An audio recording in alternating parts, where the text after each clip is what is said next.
Credit card companies are hiking your monthly minimum payments. We'll tell you why that's actually good news. Ahead on American Morning.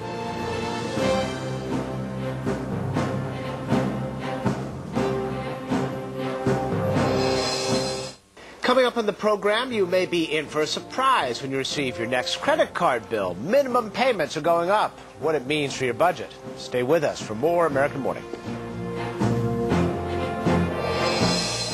And then credit card minimum payments used to be kind of laughably low, on purpose really, to keep you in debt.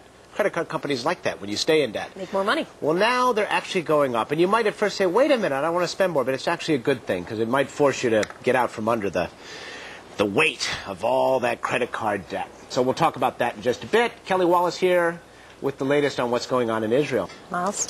If you're swimming in credit card debt, the last thing you might want to hear this morning is your minimum payment is going up. Well, hate to be the bearer of what seems like bad news, because it is. And truth be told, it is a good thing, as our next guest told me a few days ago. Scott Bilker's latest book is called Talk Your Way Out of Credit Card Debt. Thanks for being with us, Scott. We would be indebted to you if you could explain to us the new minimum payment formula, in layman's terms. Sure. Well, it used to be that the banks would calculate the minimum payment based on a flat percentage of how much you owe. But now what's happening is there's been some regulation guidelines set from the Office of the Comptroller of Currency to increase that payment so that way people are out of debt more quickly, and also to make it so people aren't paying as much in interest. Oh, so this is a government mandate then? This is not something they're doing necessarily voluntarily? They're certainly not doing it voluntarily, but it's not really a mandate. It's guidance issued, so they have really an option to do it. But everyone's really doing it. The Office of the Comptroller of Currency oversees 2,500 national banks. All right, so boiled down, the formula goes, the new formula will go like this. Explain it. Sure. It's going to be about 1% of your outstanding balance plus the monthly finance charges. So in the case if you had, say, $2,000 at 15%, you pay 1% of the balance plus the APR monthly charge, which would be 1.25% or 2.25%.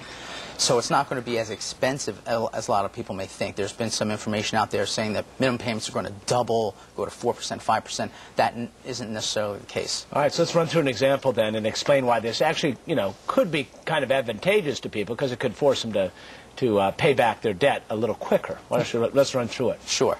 If you had $2,000, 50% using that example, with the 2% minimum monthly payment, it would take about 79 months to pay that back and cost $3,158.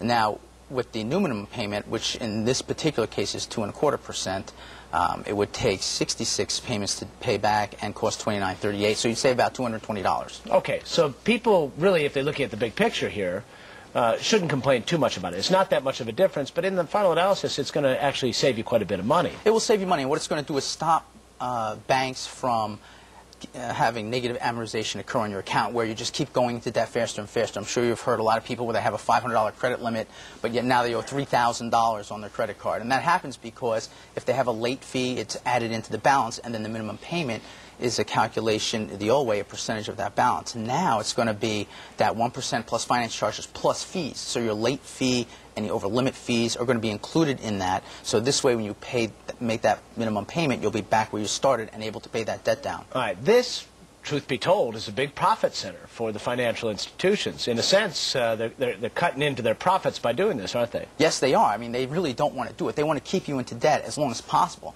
In fact, the lowest minimum payment I've ever seen on one of my personal accounts is when I did a balance transfer, about $17,945.